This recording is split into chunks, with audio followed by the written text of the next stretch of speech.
Hello and welcome to the Health Detective Podcast by Functional Diagnostic Nutrition. We bring you interviews from people who have conquered the trickiest of health challenges using the functional diagnostic nutrition philosophy and similar healing modalities. You're going to hear from experts who have been through the ringer with their health issues and yet managed to come out on the other side.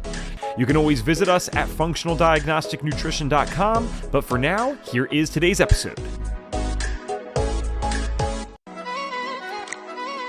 All right. Hello, my friends, and welcome back to another episode of the Health Detective Podcast by Functional Diagnostic Nutrition. My name is Evan Transu, aka Detective Ev, and I will be your host for today's show, episode number 378 of the Health Detective Podcast. And if you listen to the last one, I think even 376 might have had this as well, but definitely 377, I was hinting at something. I still can't quite say it yet, but I will tease you a little bit more and just say we are in the final stages of working on something that would allow FDNs and people who are training in the course to, let's say, meet up. Let's use that word.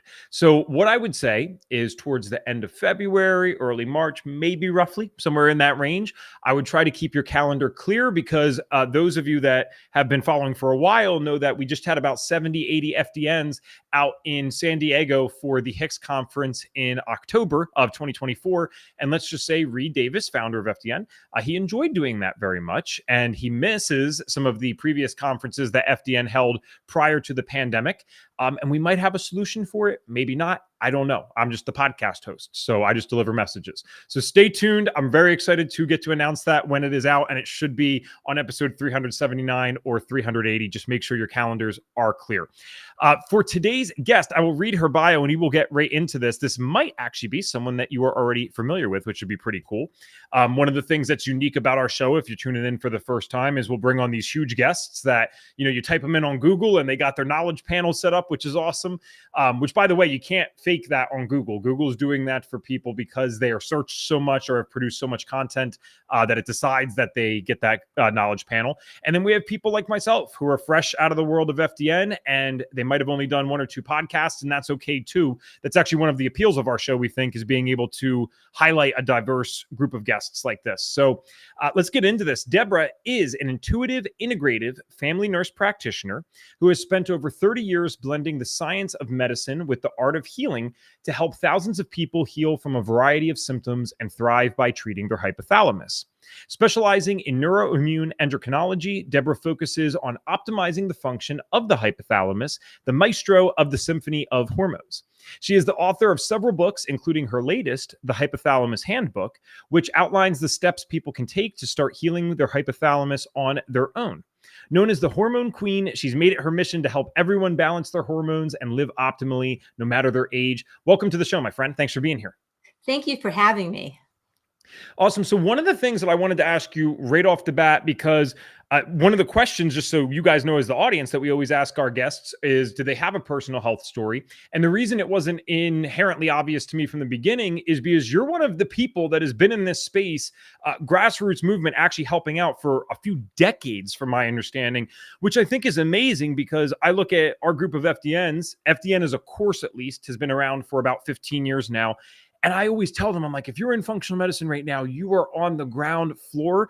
But then there's people that are in the innovator stage. And those are the people like Reed, the founder of FDN, or you, that have been in this for a while, preaching this. And I know you must be astounded right now to see all these people. Well, sometimes it's good, sometimes it's bad, depending on the information that they're sharing.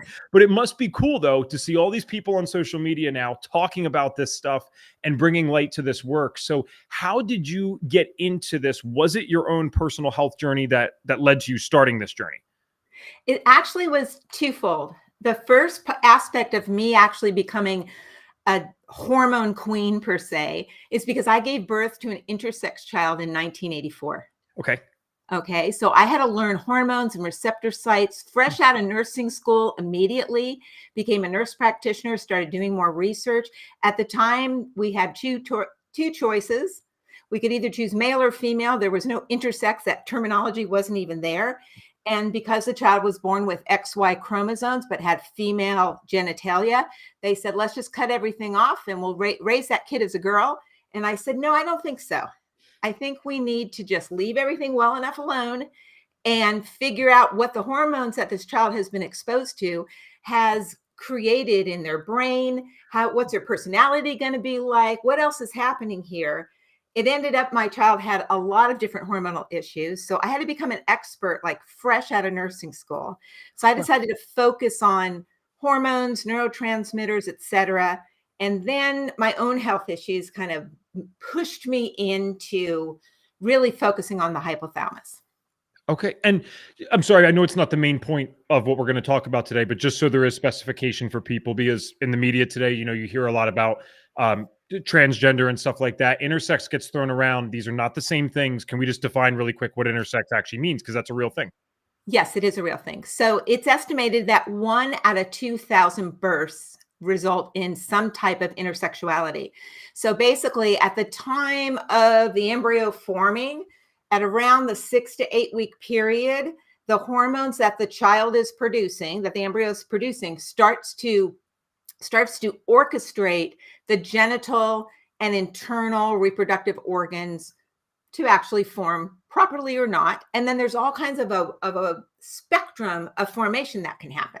So as little as in a male child having basically priapism or hypospadias, where they have their meatus down lower on the shaft, or a female child who actually is masculinized because their adrenals aren't functioning normally. There's all kinds of intersexual presentations, let's put it.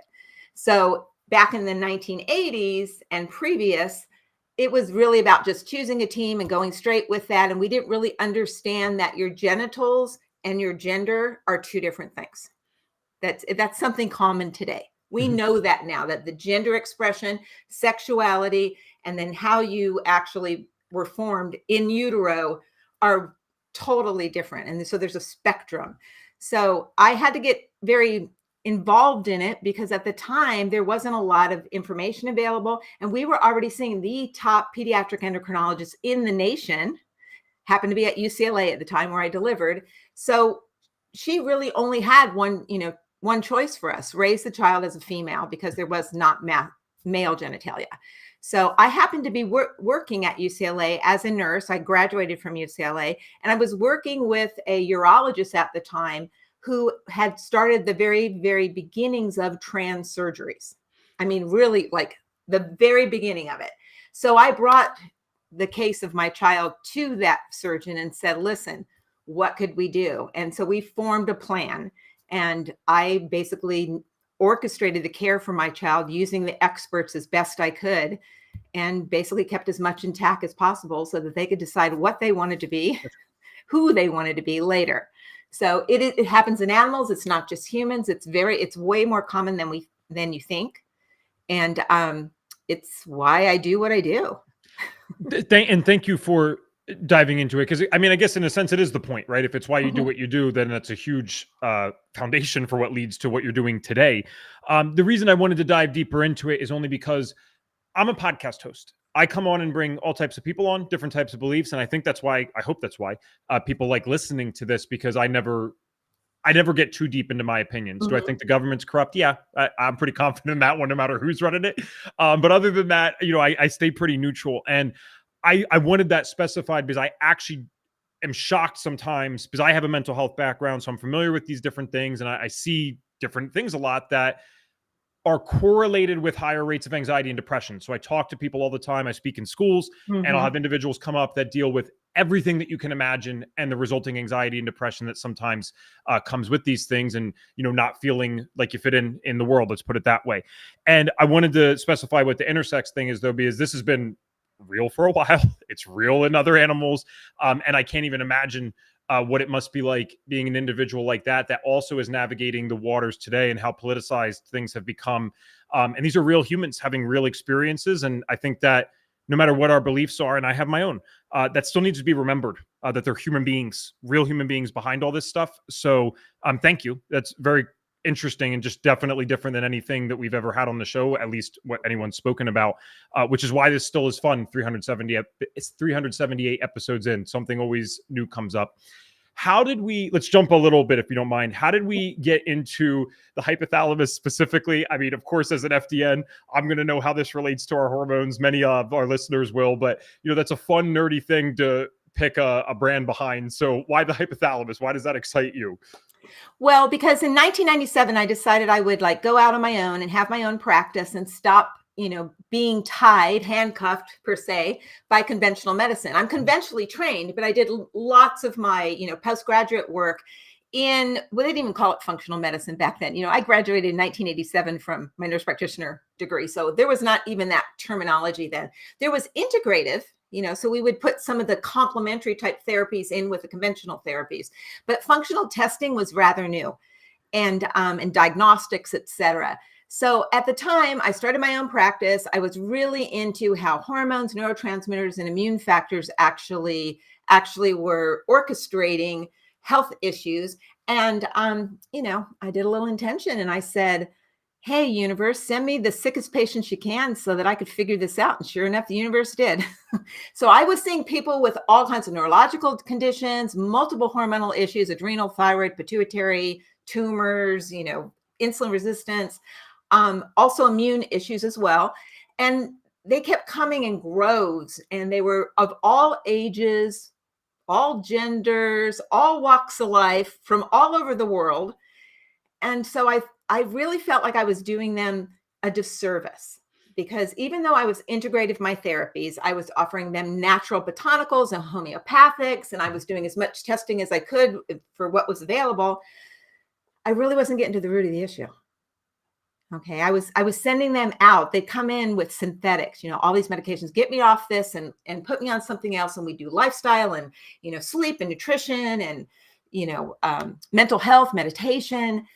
But I still wasn't hitting the root of the issue. And so they'd walk out with all their supplements, et cetera, way more than I would have been able to take on my own, way more. So I really meditated about it. And again, I told the universe, listen, I need to figure this out. And I end up with a magazine in my office. Now, this was at the time where you had real physical magazines, Scientific America, and it was a study on fat white mice.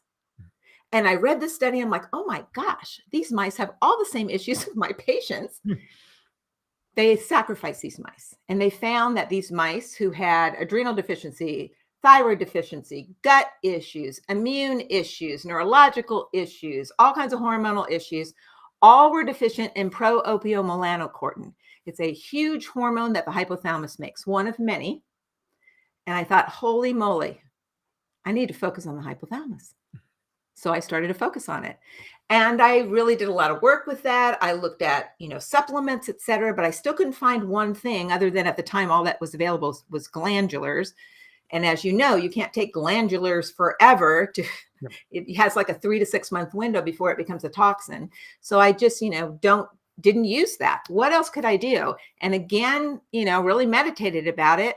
And honestly, the answer to me came in dreams of what type of nutrition I needed to put together in a supplement to actually heal the hypothalamus. Then I started feeding it to my patients, and it worked. This is fascinating because your bio used the word intuitive, your website used the word intuitive, and I actually found the word intuitive used by other people that you've been on their podcast, and I wasn't sure if they were just copying your bio or whatever, but you mean that quite literally, right? Like this is kind of absolutely awesome. Quite literally. I have how can I put this? So I am the very first college graduate in my family. I'm an Italian American, and nobody went to school, but I'm from a long line of healers. We were the village healers. I have very early toddler memories at my Nana's knees, and she's ministering to someone. Okay. So I got the healing gifts kind of on my own. I started working with our animals. I was able to do all kinds of work with them. I stitched up my first horse at the age of 13. I set, a baby kid's leg. I didn't know what the heck I was doing. I just did it. I just did things. I tubed one of our cows that was bloating, and my dad didn't want to ever call a vet. So I just did what I did. But I had this way of being able to calm down these animals. So I didn't have anesthetic or anything like that. I'd put them in the zone and they would do their thing. And I didn't understand what I was doing. I had no words for it. I just did it. And people would bring their, hurt animals to me, et cetera. And So I decided to legitimize my natural gifts by going to school and getting educated, getting a graduate degree, getting a license, getting board certified so I could practice. I didn't come out of the closet though with my intuition until I started my own practice. When I started seeing a lot of more intuitive medical, intuitives as patients who were saying, why don't you tell anybody how you do what you do? And I'm like, well, it's not really very accepted in my field. But I worked with a surgeon for 20 years who would say, okay, Deb, I know that every time you send me someone, I find something, but you need to describe it to me really well because they couldn't see it on ultrasound. They couldn't see it on MRI. They couldn't, but I knew it was there. And he'd go in and he'd say, bingo, I found that tumor. Wow. So yes, I've been an intuitive healer for a very long time. Remember when I told you off air, there's a guests that, we want every few months. This is already going to be one of them because I could spend a whole podcast on that. One of the main questions, because a lot of the times we're getting practitioners on or people that are very fresh out of their health issues. And I ask them, what was the thing that made you go from a conventional path to integrating more of this functional stuff, if you'll call it that? Because it's actually kind of amazing to me. And amazing implies that it's like a good thing. I just mean incredible. Like, I can't believe it. I have people, I won't mention names, but they were very close to me. You can call them family members. Some of them were, that IQ wise, I know they're off the charts. I've seen them measured. Like, they're that smart that someone else measured them when they're in school because they're like, what's up with this person? And yet, despite their level of intelligence, they took some of their diagnoses to the grave because not only because of this, but largely because they couldn't see outside the box. They were unable to see that there might be something else. And this is certainly not a condemnation to what anyone has experienced if it led to their death. Obviously, they didn't want to die. That's not what I'm saying. But I'm like, how can this person over there be objectively smarter than me? And, you're trying to dump resources to the best of your ability without being totally intrusive, and they don't see out of it. So then my number one question on the show has always been, when did you make this leap from a Western to a functional? And you know what the number one answer is? 378 episodes, 90+% of people have answered in this variation of way. I just knew. It was a gut feeling. Something told me it was the right thing. It just didn't add up, and I needed to trust myself because I knew deep down that this would make more sense going this way. 90% have not answered, I saw the latest peer-reviewed research, and all of a sudden I knew that, my thyroid issues were no longer necessary because I could go follow this diet or whatever. And this is, I think both of us are in the same boat here, so people don't misinterpret this, especially if it's their first podcast listening to either of us. This is not a discrediting of science. In fact, most of this show is science, but there is something there that cannot be denied. And in fact, I wouldn't be hosting this podcast if it wasn't for that, because people know I share my story here a lot. I ended up going to California from Pennsylvania, and that's how I met Jen Maleka, who was doing FDN, because I wanted to go to California where all the hippies were to learn about natural medicine. Now, what I don't tell people is the second that my grandfather died, I got a very strong gut feeling that said, go to California, go to California. I make it a more light story, but it was just, oh no, I know that's the right thing. Have you ever been to California? Nope, I've never been out west. By the way, I'm terrified of flying at the time, so we're going to drive. I literally can't get on a plane at the time, so we drove. And yet now I'm hosting the podcast for this company and all these things work out. So I don't know what that is, but it is something. It's absolutely real. And I don't know what makes it so that some people like you seem to have this very deep relationship with this, where you've almost, it seems like it's been a part of your life since you were a kid. I wouldn't say that I recognized any of this till 18. And at 29 years old now, I still would not say it's anywhere near as strong as yours. So I know this is a separate podcast, but humor me. Like, it was just that natural, or do you think that you allow something or do something that makes those signals clearer, if you will?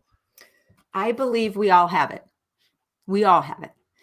And just like a pianist who plays this beautiful music without any training, that was me in the intuition part.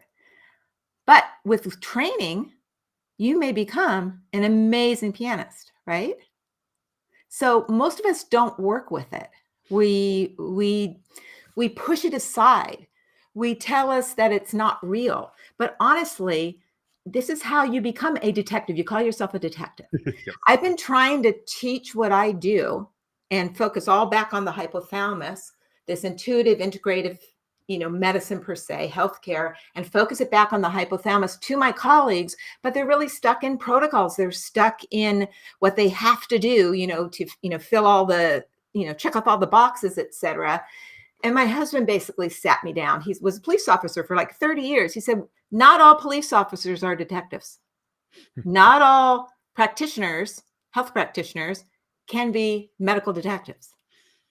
It's an intuition that allows you to, I also take all the signs. I mean, I read people's bodies, the way they walk, the way they smell. I get it. I'm, what do you want to call it? Clairvoyant, clairaudient, clairsentient. It all comes in at once. I have dreams about people before they even show up in my office. I already know what's happening with them. Wow. Okay. It's very, very clear to me, but I also grew up in a family that was acceptable. Okay. Like if Nana had a dream, Mom had a dream, I had a dream about something, it was automatic that we moved on it. We didn't say, oh, you silly kid. We moved on it. And so it's always been that way, to the point where, all my family members and patients, they're like, did you dream about me? Did you have a feeling about something? But that's also how I have found all the research. I'll literally dream about something or have an intuition about something. And then the research just starts piling in. Yeah. It just starts coming. It's like this feeling that you had to go to California. I move on those feelings, and then it builds upon itself. And then you're in the right place at the right time. Deborah, do you have an extra 5 minutes today at the end of this show? Yes, I do. Awesome. Because, I feel inappropriate whenever I don't actually like to talk that much on our podcast, but someone gets me excited, then I start going. So we're just calling this a 55-minute one. So then I feel not bad about adding my stuff to this. First of all, obviously audience is loving it because Zoe's already hopping in saying science does not credit or discredit the other, whatever that means to you. Great point, Ev. Yes, it does not do either of those. So this story is not about health, but because you said it's in your family. So my aunt and my grandmother both have been like this since I was a kid. And I didn't know what on earth they were talking about as a kid. I was very not into this at all. I was like an atheist from like 5-6 years old. And I'm not joking. My grandmother actually has a journal document showing that was the first time I denied anything to her. I no longer believe that, but that's besides the point. I was working at my aunt and mom's restaurant when I was a teenager, and I was getting more into this stuff. And my aunt was deeply into it, and she would get the dreams like you. See, I don't get the dreams. It's more of this feeling that I don't know how to describe. So she'd get these dreams. So we have a woman, this is a customer at the restaurant whose husband passed away like years ago. Mm-hmm. And my aunt is telling me, oh, I had a dream about him last night. And he's traveling with this woman named Rose, not in an intimate way, just like in a safe way. He's safe with this woman named Rose. I'm like, oh my God. I'm like, you cannot tell her this. Sure, she's going up and she's about to tell her this. I'm like, it's one thing when you tell people these little intuitions, but like when it's their dead husband, I'm like, yo. She is so confident that she already knows this, that she walks. I swear on my life, this is true. I know you believe this, but this is for the rest of the audience that might not be into this stuff. I swear on my life, may God strike me dead if this is not real. My aunt walks up to that woman and says the story of the dream that she had last night. Now, I'm watching from the outside, like 10 feet away. So I can't hear everything because the restaurant's still roaring and going. And the woman starts crying. So I have my hands over my eyes. I'm like, oh no, she's offended, right? Or she's upset or whatever. So then I see them hugging, and I walk over and I say, I got to ask, what just happened here? So the woman tells my aunt, I've had the same dream before with the same woman named Rose, and he always comes to me and lets me know that he's safe. What do you make of that? What does that mean? Where does that come from? I mean, maybe part of the mystery of this life is that we have so many beautiful theories about where it comes from and what it means. And we can't, even if I'm sure you and I both have read into this enough that we do have our own ideas, but you can't be sure. And I think that's some of the allure and mystery of it. But like, I'm sorry, I know that has nothing to do with health, but it's very rare I can share that story and someone probably appreciates it. And I'm guessing that you do. I sat there with my jaw on the floor wondering, how on earth is this even possible? And how did you know with so much conviction that you could share this with this other person based on a dream? Like when I'm having dreams, it's wacky stuff. I don't get any of that thing. So that is incredible that you've used this gift and also tied this in with science. I think that makes the best and most profound type of healer. I think you want both of those things. Well, that's when I say integrative, that's really what it is. Yeah. Energy medicine and matter medicine. It's all integrated, and we all have it, and we all know it. We've all had gut feelings. We've all had senses of things. We've all had deja vu type feelings, but most of us discount them. Most of us don't move on them. Most of us woulda, coulda when something happens. And I know to respect them and to move on them because I've been doing this for a long time. I'm 63 years old. Like, you learn pretty quickly. And I see it in my daughter and I see it in my 5-year-old granddaughter. It's going down this line. But I also nurtured it in my daughter, and I'm very open with my granddaughter, and she definitely has it. So cool. She has it. She dreams of, dead relatives and says exactly what they used to say to us, and no one has given her this information. All right. Well, bless you for having this conversation. Because of that, that's why I follow those intuitive hints, those hits, and then follow the research. Like, is there any research in there? So just because I have an intuitive hit doesn't mean I'm going to jump in and say, okay, you need such and such. Sure. Then see if anybody else has researched this. Has anybody else looked at this? That's why I'm able to find things on Google or whatever, search engines really quickly. My patient's like, it's a miracle. I've been looking. Well, because I get the hits and I put the exact terminology and it pulls up. Okay. So then I can get the research to say, okay, look, someone else has done that. And actually there was quite a few side effects from it. And it really won't fit your case, or wow, this is perfect for you. Right. Okay. Yeah. It's a guide. It's a guide. It's a guidance. So let's talk about some of the, I'm sure my audience will appreciate this, some of the science that was found, because, I was doing the math when you said that you graduated in 1987, I think it was. I'm like, yeah, this woman does not look 63. You do not have the energy. You don't have the energy of a 50-year-old, right? Like, you're like as vibrant as me running back and forth here. And I think some of that's passion too. But this is why I trust people like you the most, because you've been doing this for a while.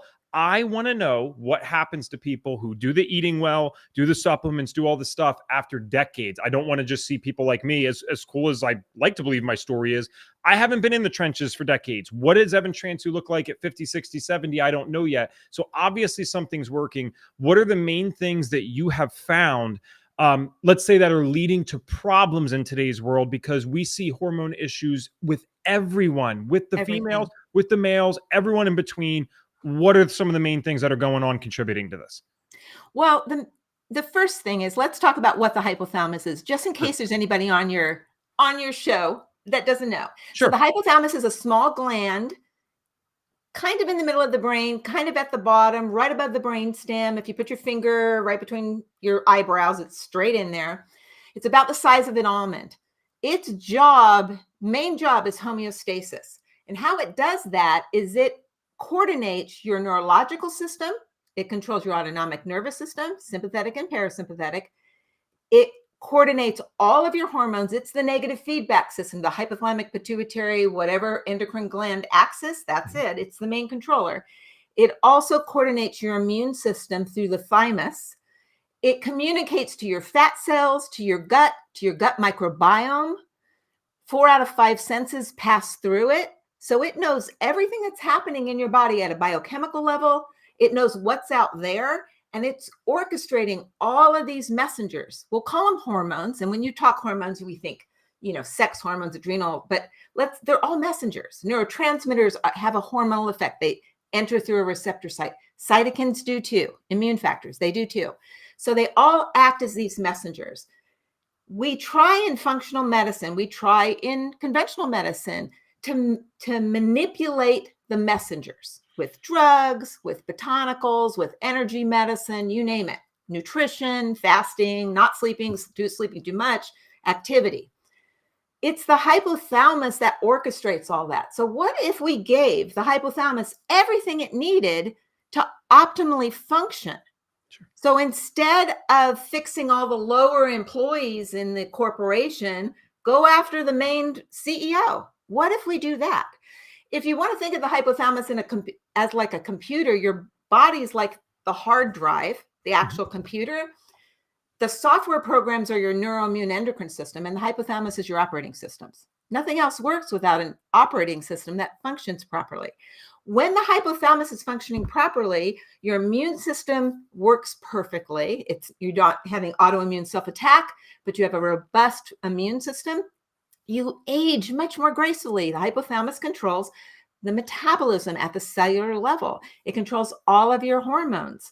and it controls your neurotransmitters. So your brain's functioning at its optimal level, and your moods are great. You've got great energy. Your skin is healthy. Your gut is healthy. So that's why I focus on the hypothalamus. Yes. Now, there's 5 things that I do. Most of them are lifestyle. If you're not sleeping well, if you're not sleeping in the dark, turning off those screens after dark, sleeping in the complete dark with a temperature between 60 and 67 degrees in the room, it's got to be a little cool, you will not make the proper nocturnal hormones so the hypothalamus can do its nighttime work, which is basically cleaning house. Your immune system's, you're detoxing and you're getting rid of all the foreign invaders. And then if you're not providing your body with the nutrition it needs, the hypothalamus has to steal from or it has to keep the rest of the body from getting what it needs. So for instance, you have like 3 brains, not just one. Your gut is a brain, but your heart is a brain too. And your brain gets all those nutrients last, not first. Heart, gut, then brain. So if the hypothalamus isn't getting everything it needs, amino acid wise, fatty acid wise, enough glucose, etc., your brain's not going to get what it needs, and you're going to have mood disorders. You're going to have learning issues. You're going to have dementia. So it's really key that the hypothalamus gets everything that it needs in order to function properly. And then you've got to keep moving. Being sedentary tells the hypothalamus that you're in hibernation, and it slows down your metabolism. You've got to move.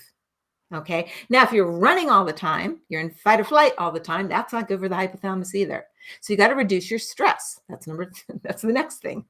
You got to try to do some stress reduction, whether that's meditation or breathing exercises, mind body. I do a lot of mindset training with my clients and my patients on shifting your mind towards healing and health rather than disease per se, rather than identifying with the disease. Mm-hmm.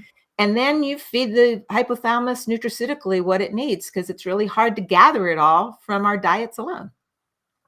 One thing, I want to go to the sleep thing immediately, Okay. and actually ask about the light thing. And you seem extremely well read, so I don't want to throw something that you don't talk about, but I just have a question basically. One of the first things that we learn about in the FDN course is the hypothalamic pituitary adrenal axis. Mm-hmm. So yes, we're nowhere near as well versed as some of the stuff that you talk about, but we actually learned this basically first, that all these things are connected. So after I got done FDN, I started studying circadian biology. And you know how kind of all of us in the functional medicine space, we love the topic overall, but we definitely have these little subtopics that we really nerd out on. That one's the one for me. I find it fascinating how light affects us, how darkness can benefit us at night, all that stuff. And I remember this aha moment where I started to wonder, how are these things connected? So there was a doctor that was talking about, again, circadian biology, light, and all that stuff. And he mentioned how the suprachiasmatic nucleus, the SCN, for those that don't know, is kind of like this internal clock. We have other internal clocks, but this is definitely the main one that we look at right now. And it's in the hypothalamus. And so it was like stuff I learned from FDN, stuff I learned from this guy, all connected. And I started to wonder, well, wait, and it's not that FDN just teaches supplements or something. We do teach, actually most of the stuff that we teach is lifestyle. But when I see someone now that might have this dysregulated cortisol pattern or whatever it might be, I immediately wonder, well, what happens if I put them like a plant in the right light again, and they get outside more and they do the morning stuff and then they go to bed on time and do all that? And I would watch on the lab tests, objective data, these hormonal shifts in people that actually did not have money for the other things, because a lot of the times when I was working with coaches or clients heavily was in my mid-20s. So I would attract a lot of people in their mid-20s or younger, and they're coming out of college, they got $100K in debt, whatever it is, and they feel like crap, but they don't have a bunch of money to spend. So I'd be like, hey, as long as you know I'm just testing different things, I'm not doing anything dangerous by telling you to catch sunrise, but I am testing stuff. I can do stuff for free, but you just tell me what happens. So we'd look at these hormonal results, and I'd watch them without supplements, without doing much of anything else, not perfect afterwards, but getting significantly better within just a couple months of optimizing the circadian rhythm side. So my question really is, is the fact that the SCN is in the hypothalamus, is one of the reasons that we're probably seeing so many trickle-down hormonal issues with people, because our circadian rhythms and our relationship with light is so disrupted in today's world? Is this something that you ever go into? Oh, absolutely. Yes, it's definitely an issue. And one of the biggest issues is that the world is just too lit up and we are exposed to too many lights. most people don't realize how light sensitive they are until they go into complete darkness and they sleep that way. So for instance, when we go to a hotel, when I stay simply, I have to cover every single light in the room. I am so light sensitive, so light sensitive.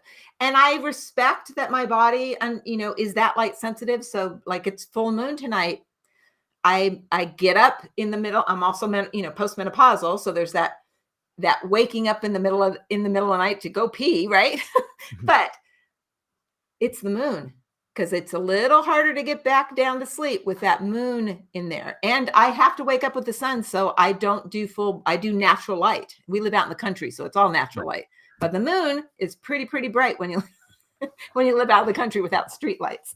So yes, it's very, very important. And sometimes that's the hardest thing, especially in students, especially in, I find that a lot of people with attention deficit disorder, especially as adults, they are night owls, and they have a heck of a time going to bed, but their HPA axis is so messed up because of their poor sleep habits that they've had really since they were kids. And so it really does take an exerted effort to start backing that bedtime up, getting off of those screens after dusk, setting your alarm so you get up with the sun and be exposed to early morning sun, and slowly changing your sleep cycles so that they can get healthier. But we know, for instance, that people that work graveyard shifts are more likely to have metabolic disorders. And that's because that, the nucleus in the hypothalamus, which is many of them, there's 9 different nuclei in the hypothalamus that control multiple different neurological and endocrine systems, that controls temperature regulation, your day-night cycles, et cetera. All of that is controlled in the hypothalamus. So if the hypothalamus, like I said, isn't getting the sleep it needs and the nutrition, et cetera, you're going to be dysregulated. And one of the big dysregulators, you said that, a lot of your audience are women between like 45 and 55, is when you go through the change. When you go through the change and all of a sudden your hormones bottom out, your estrogen, progesterone just bottoms out because you've run out of eggs, it dysregulates your hypothalamus, which is why you're not sleeping and why you have temperature dysregulation. So it is a big factor in the dysregulation process, is the hypothalamus not functioning normally. Yeah. I believe that the majority of the diseases that we see, that we cannot absolutely say this was heavy metal toxicity, this was streptococcus, this was, some kind of poisoning, whatever, a broken bone. But the majority of the metabolic diseases we see, and including autoimmunity and cancers, is hypothalamic dysfunction. Your hypothalamus isn't functioning normally to start with, and there's kind of a slow degrade in all your other functioning, where then you become vulnerable to other things you might have been exposed to that mutates those cells and become cancer, or starts the autoimmune cascade or the neurological issues. Yeah. I love that you're bringing, this is really not supposed to be a pun. I shouldn't even have said no pun intended, because now this is going to be even less funny, but I love that you're bringing light to this, because I think what happens, and this is for my FDNs out there, they go through the course, they graduate, they get involved in our graduate group, which is very advanced. There are some people in there, they're sharp, they are doctors and they have the mix of FDN and all this other stuff. Not all of our graduates, to be clear, but it's an impressive group, and they think they need to learn all this other stuff to help the average person. If you want to nerd out, if you want to become a Deborah, that's okay. And I encourage actually all of us in the health space to continue learning. I almost think we have an ethical obligation to keep learning until we have an answer for every single person that comes into our virtual offices or physical offices. I think we do have a duty to keep learning, but you have to understand you can help the average person so much just by addressing some of this stuff. And this is also why, it's not the sexiest marketed test on the market, but our 4 cortisol pattern that we measure throughout the day here at FDN to look at HPA axis dysfunction. This is why this matters and is a foundational lab at FDN. And I know this is completely an anecdote, but I found it fascinating growing up once I started becoming aware of my health issues, because I was super sick. My mom was sick. My sister was dealing with stuff. The healthiest person in our house was my dad. And I'm not making fun of him. I love my dad to death. My dad objectively had the worst health habits: 2 packs of cigarettes a day, and the 100s, so the longer cigarettes, eating pizza, drinking Coke, all this stuff. And I'm like, what am I missing? And of course, I'm not advocating for doing any of this stuff or acting like it's not a big deal if you do other things right. But there was one missing variable that I just never considered at 16, 17 years old. Dad was the only one who worked outside. And in fact, the only jobs he ever had were around landscaping, whether he's the landscaper himself, running his own business, or managing someone else's business. And 7 days a week, since that guy has been 17 years old, he wakes up at sunrise, go gets a smoke, stays outside all day. You can't get him in. Maybe the last 2 hours of the night. That's about it. He goes to bed on time and wakes up and does the same thing. There's no 2 a.m. on the weekends. There's no drinking and partying into the night. Never does he do that. And again, this is not saying, oh, go do terrible health habits otherwise, as long as you're getting outside. But it really seems stunning to me that these people that seem to maintain the circadian rhythm health are very resilient. And I also think when we talk about blue zones, because that's become popularized, I almost feel like it's died down a little bit, but it's very popular 8-9 years ago. We talk about Weston A. Price. I do think the foods of blue zones matter. I think the relationships, I think other things in Weston A. Price's findings matter. No one ever talks about the fact that the blue zones and Weston A. Price people have one thing in common. They spend more time outside than the average person. They're actually like living normal lives. And I feel like this just never gets addressed. Oh, no, it's absolutely the biggest thing you can do for your health is sleep in the dark and get outside, get in natural light. And if you can put your feet on the actual earth, even better. Yes. So it's just a huge healing. I mean, we know, they have like the Japanese forest healing for mental health and physical healing. It's huge. I'm definitely attracted energetically and to the ocean. I've always lived close enough to the ocean so that when we travel and we're more in the middle of the country, the way I get back into my own body and feel balanced again is we go right over to the ocean, put our feet in the water and just get balanced. Doesn't take long, but there's something very healing about being in nature. So you got to find what is your nature medicine. I already see some questions coming in. So I'm sorry, I should have invited you guys directly. Please, this is the time. If you have questions for her, if you're already familiar with her work, and so maybe you even have better questions based off stuff you've heard before, please drop them in the chat. We'd love to prioritize them right now. So first one, just a comment. Annette said, I'm 49 and just started sleeping with a sleep mask, and it has been a game changer. That's awesome. And right, sometimes, I mean, yes, we can get these blackout curtains, and I got a crazy wacky setup with my wife in here, but sometimes you are traveling or you have the hotel, you have the Airbnb, and we're building like forts. I totally get you when you're talking about the hotel thing, right? I'm ripping couch cushions off. We're stacking stuff up. It's crazy. A sleep mask is a very good start, especially since light can go through your skin. I shouldn't say go through your skin, but it can be triggering to your body, even if the skin picks it up, but the eyes seem to be the strongest. So that's awesome. And then the eyes are directly connected to this suprachiasmatic nucleus. That's why. There you go. Okay, that's that direct connection. But your cytochromes in your skin will pick up light. They had actually had a really good study in the 70s where they, put a bunch of college students who'll do anything for money and keep them up constantly. And then they let them sleep and they check their melatonin levels via saliva. They put them in the complete dark. They were able to just bottom out melatonin by shining a pen light behind their knees. Wow. So if you have light in the room, even with a mask, you can still be disturbed, which is why putting on a mask in an airplane doesn't always work really well to sleep well. Yeah. Garrett has a direct question for you, so I'll share this on the screen. Thank you, Garrett. And it's on LinkedIn, so I'm really glad we just started streaming to LinkedIn. He said, this is great info. So during perimenopause or men with andropause, how can the hypothalamus reset, or how can we reset the hypothalamus, or can it be worked on, I guess is what they're trying to ask. Well, again, the sleep, hygiene, the nutrition. I'm a big believer, being Italian American, but I'm a big believer in the Mediterranean diet, plant-based nutrition, lots of, omega-3s, healthy amount of protein, activity, stress reduction. And then I encourage my patients to, consume the nutraceuticals. I created a product called Genesis Gold, and which I also have the sacred 7 amino acids, which are the amino acids for the hypothalamus, bagged separately if you have a gut issue, because Genesis Gold is herby and can kind of aggravate the gut a little bit if you have SIBO or something. But that's really what has reset my patients. I've had, to be honest, I see very few patients now because the supplements are doing the job. And that's with my patients in the change zone, and also my infertility patients and people having issues on the other end. So I was able to actually put off going through menopause for 10 years. So I'm the eldest of four girls, and my sisters all went through the change in their mid 40s. My mom went through the change in her mid 50s, as did my grandmother and all the grandmothers before them.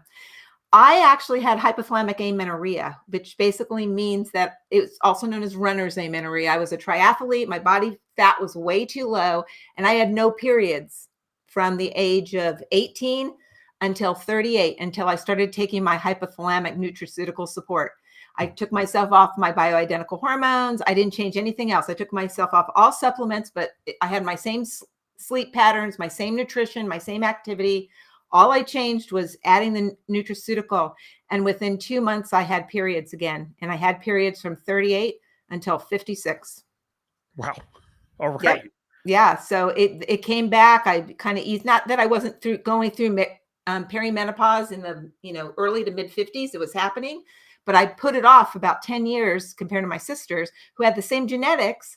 We lived pretty similar lifestyles, but they didn't have that hypothalamic nutrition. So I know that can actually make a huge, huge difference in resetting your hypothalamus. Now, is it going to give you those eggs back, lady, or raise your testosterone, man? I have seen male testosterone raise. If you still have pretty good testicular function, you haven't had viruses that can cause issues like the mumps, or you haven't had any trauma, etc., you can still make, fairly good levels of testosterone for a long, long time. But we can't rescue the eggs. You only have so many of them. Sure. But it can support your adrenal glands so that you make enough DHEA to convert into testosterone and into estradiol. So that actually is how a lot of women who live in countries that are not so stressed as ours, like in Italy and Greece and, the south of France, where they actually go through the change the same age as we do, but they don't look it because they still have adrenal function. Okay. Sure. And I am a believer in bioidentical hormone replacement therapy if needed. I was wondering about that. Yeah, I definitely think that, people need to be supported, but I do find that my males and females that are, post menopause and in andropause, we use very little replacement therapy when we support the hypothalamus to get the same effects. So that's awesome. Zoe said she loves our circadian biology talk. Always start with what's free. Yeah, that's the best part, right? I mean, it literally cannot be more free. Even eating higher quality food, I could argue that you have to pay a higher price. No price to be paid for getting outside and doing this. And she had a question for you. I was kind of wondering this as well, and I think this probably has something to do with the supplements that you're talking about. Can we dive a little bit deeper into the nutrients the hypothalamus needs more? I would love to know some deeper specifics as well. So basically, the research shows that the hypothalamus responds very well to amino acids, particularly branched-chain amino acids, but the right combination of amino acids makes a difference. So I've actually done, side-to-side clinical studies in my, in my own practice with people just taking free-form amino acids versus the amino acids I put together for the hypothalamus, and they do not get the same hypothalamic response or hormonal response on just the free forms. So it's like amino acids make all of us up, right? We have the same amino acids that a frog does, but we're put together a little bit differently. So it's really about the combination. And then we also know that PUFAs, basically the polyunsaturated fatty acids, but particularly those that come from sea vegetation, are incredibly, the omega-3 PUFAs are incredibly nutrient dense for the hypothalamus. The hypothalamus needs those PUFAs. And then it's very responsive as well to a lot of botanical type antioxidants, vitamins, minerals, kind of phytonutrients. So that's where the plant-based diet comes in. That's why my Genesis Gold is full of tons and tons of plants in microscopic dosing to try to give a variety. I think the biggest issue we have here in the States is that, unless you're pure blood, which most of us aren't, and I mean pure blood Native American, we don't genetically belong to this land. Okay. So the ingredients for my Genesis Gold product are harvested from around the world to try to get as much genetic diversity from the soils and lands all around the world to try to bring it back and create this brew to feed to people so that they have at least some of their genetic potential from nutrients from their homelands per se. So interesting that you brought up the nutrient side. And this part that I'm about to say would apply to other countries as well. But what's beautiful about America is it really is an insane melting pot. But the flip side of this is we need to teach people, and Western medicine's not teaching this anytime soon, but we need to teach people too that we have to kind of adapt to, where would we have been from? Because for me, it's kind of a Northern European descent. So I was actually pretty safe, at least speaking in terms of like the latitude and longitude that I live at, with Pennsylvania, because that's where I was born. But then we were just talking to someone at a conference, and a woman came up to us, and myself and Elizabeth Gaines, our course supervisor, now education director, actually, new title for her, for those that are trainees and graduates. And this woman was saying she felt so terrible where she lived up north, and then she moved to Miami, and within a few months, she started feeling a lot better. And this woman was from Africa originally. Mm-hmm. And so there's a million things that could be there, right? You could have something wrong with the home. You could have different dietary stuff, whatever. But Elizabeth's first guest, and the woman did resonate with this. She's like, well, how much did you go outside in Rochester, New York versus here? She's like, well, I'm outside all the time here. And we're thinking, even myself, and, I'm pretty pale. Like, I would be vitamin D deficient when I lived in Pennsylvania, and I needed to do a lot of things to make sure that stayed up. You think about how the average person's living, and then if you're Southern American or African and you have darker skin and you're still living inside most of the time, and you live in a place in the country where, like, I think it was 2 months out of the year, we couldn't even get any meaningful amounts of vitamin D up there because the sun didn't go high enough. Of course, people are getting affected by this. So it's the different diets, the nutrients, the sun exposure or lack thereof. It's kind of crazy. And no one talks about how it's amazing that we can go all over the world. But when you switch, you need to think about, where were my ancestors from and how can I adapt to the situation that I'm in? I think this is a huge thing affecting people's health. Oh, it is huge. We know that, for instance, if you expose yourself to sunlight in the morning, your melatonin starts to switch over to serotonin.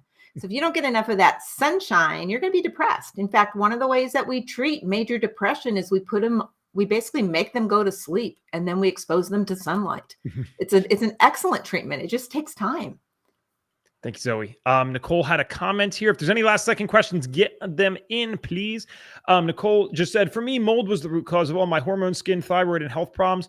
Nicole, if it was really just that, I'm glad that you were, well, I shouldn't say really just that. That's a terrible thing. But if you were able to discover that and felt so much better after getting away from it, remediating or doing whatever you did, I'm very happy to hear that. Do you find, Deborah, that that's an issue that comes up a lot in your work? Again, I live in Southern California, fairly close to the ocean. Molds and mildews are everywhere. Sure. Okay. We all have black mold in our shower. It's hard to get rid of. So if you have an optimally functioning hypothalamus and you have an optimally functioning immune system, you can tolerate insults like this a little bit better. So I still would say, yes, we got to get rid of the mold and we got to detoxify, but we got to figure out what sets you off in the first place. That's the trigger. But in reality, almost all of my patients, prior to them getting terribly sick, whatever their trigger was, had hypothalamic dysfunction before that set them up to become more vulnerable to that trigger. So you still want to do a good hypothalamic basis, those 5 things: sleep, nutrition, activity, stress management, and hypothalamic support nutraceutically, and then deal with the trigger. So it's not that I just do those 5 things. I treat, mold issues. I treat, leaky gut issues. I treat heavy metal issues. I treat, chronic infections that don't go away, like EBV and mycoplasma and, high streptococcal antibodies. I treat all of that. But those are triggers. You got to that point because you were dysfunctional to start with, unless you were born dysfunctional, which is very rare. Very true. Awesome. I'd like to spend this last few minutes of the podcast just to be clear, because some people come in late, they're doing this while they're cooking or whatever it might be. I always like to ask directly. You mentioned a few different things. You mentioned that patients. You mentioned that you work with people, but maybe not as much one-on-one as you used to, supplements. So let's just be very direct about what is it that you offer now for people. Genesisgold.com is the website, and I'll put that in the captions right here. But what do you offer? Who do you help? And then I guess like who listening should really be considering your stuff? So Zoe just asked if the Oh, thank you. products aren't economically feasible, what else could they do? And so I have a free hormone reboot training, which you can sign up on my website. And in that, it's based on my very first book called Hormones in Harmony, which is kind of the 101 to the hypothalamus. My Hypothalamus Handbook is the big one, which your students want to get, because it really gives you ideas about how to deal with the case studies. I wrote it for practitioners as well as for the public. There's a whole chapter, whole section here just for practitioners on what tests to run, et cetera, and how to interpret it. Sure. But that being said, the hormone reboot training offers all my diets are in there, my meditations are in there, the exercises, my sleep hygiene, all the free stuff is in there that will help you start on that process. If it's just dietary, I would definitely say look into a real Mediterranean diet. This is not a pasta-based diet. Okay. Mediterranean people, Greeks and Italians eat a lot of plants. We eat a lot of vegetables, some fruit, and just a lot of vegetables. It's not a big starchy carb base. That's what we think of in, America, but that is not how we normally eat. So it's that, colorful vegetables, and then olive oil. We practically drink it. We have a lot of, basically the virgin olive oil is very, very high in phytonutrients. It has tons of polyphenols in it. So that plant-based diet is a good start for most people. Could we address one more question? Is that okay? Yeah, go ahead. Thank you. This was a follow-up from Nicole, and this was the regards to the mold thing. So she said, what about genetic predispositions to biotoxins? I have the HLA-DR gene and haplotypes that prevent me from detoxing mold. I feel saying someone is dysfunctional is harsh and dismissive. Well, Nicole, I can verify for sure. I don't think Deborah would mean it that way. But let's dive deeper into that, because I actually admittedly wondered about that myself, and only because I've been doing this health stuff for a while, and I had 7 different diagnosed conditions at 18. I don't meet the diagnostic criteria anymore. And then my wife and I were exposed for a year straight, and I didn't know. This was just in 2022 to 2023. It messed me up, man. Like, I didn't know. That was weird sick. And I was doing a lot of the stuff beforehand. Now, I'm also not suggesting for myself personally, I'm not speaking for you, Nicole. I don't know that I was perfect. In a perfect state of health. Maybe I had gotten myself symptom free, and I was still living a very high stress lifestyle. So I was always on the verge of one exposure to something affecting me. But I'd love to know your thoughts on this. When I said I didn't say someone is dysfunctional. Your hypothalamus is dysfunctional. It's not a personal thing. So that being said, if you have I want you to think of your genetics like we're playing cards. Okay. So there's games of cards where you get to see the cards in your hands, and then you have a little pile of cards you get to borrow from. The cards you get to see in your hands, the cards you are playing, are what's being expressed. But you still have cards you can borrow from that can be expressed. You can trade off that deuce for an ace, okay? Your lifestyle choices and what you're exposed to changes the cards, changes the genetic expression. So I have had patients, for instance, with the methyl tetrahydrofolate reductase gene, right? They can't convert folic acid into the active form methyl tetrahydrofolate. And we know that they're dysfunctional because their homocysteine levels are high. So we can do a real basic test to see that, right? We're going to still see it in the SNPs. We're not measuring all your SNPs when we look at your genes. So even though you've got a genetic test, believe me, you have a lot more genes that are not being expressed. I have seen that particular expression of that gene shift by supporting the hypothalamus. Within a year to 18 months, it shifts, and they're no longer expressing the gene that doesn't allow them to detoxify. And there's multiple genes. So that particular genetics that you have that made you more susceptible to those biotoxins, you have other genetics that could be turned on too. So you come into a situation, a moldy house that you live in too long, and you get exposed, but you come into there already compromised somewhat. Okay. Did you live with anybody else in that house? Do you have a husband, a boyfriend, a roommate? Were they as affected? Would a family member be as affected? So with the same genetics. So I do think there is something to be said with optimizing the function of the maestro of your system in order to actually change your genetic expression. I've seen it happen I in agree with that. expression, as well as we've actually seen the genes where they're, yes, they have them, but they're no longer functioning like they used to. They are no longer dysfunctional in terms of that genetic expression. Thank you both. Thank you, Nicole, and thank you, Deborah. I appreciate the dialogue there, because I think other people, when they're listening or watching afterwards, would wonder that. Guys, we're at an hour, so we're going to get this wrapped up.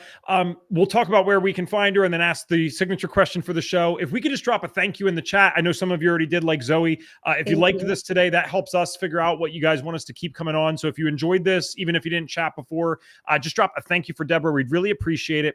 So genesisgold.com is where they can find you website-wise. We got your Instagram as well. Sorry, let me share that too. They can follow you there. Anywhere else that they need to know that they could follow you? I'm on YouTube. You can look up the Hormone Queen. You'll find me there. Okay. And Facebook, I have the Hormone Queen page. Also, you can find it under my name, Deborah Maragopoulos, FNP. All right. I have the Facebook here. Awesome. Thank you so much. Our final question for the show today, and this is more general now. Maybe we even already covered it today. Maybe we didn't. But the question that we always finish off the show with is, if we could give you a magic wand and you could wave it and you could get all of our viewers and listeners to do just one thing for their health. So that could be getting us to all start doing one thing, or you can get us all to stop doing one thing. Just what's the one thing that you'd get us to do for general health? Well, I always end this with the sleep piece, but I'm going to give you one other thing related to sleep that we didn't mention. I want you to get a little journal, a little notebook, and a pen, and put it by the side of your bed. Before you go to sleep, before you put the blinds on, before you put the night mask, I want you to write down whatever you're concerned with and whatever you're grateful for in that journal, and then make the room dark. Dump your mind into the journal before you go to bed. Otherwise, you've got the monkey mind keeping you up all the things you need to do and should have done. That one little technique can make a huge difference in just not keeping you from falling asleep, and also waking up in the middle of the night thinking, oh my gosh, I need to do this in the morning. Yeah. Thank you so much for coming on the show. We'll chat real quick afterwards. I can't wait to have you back and do other stuff with you. You are a fantastic guest. So thank you for being here.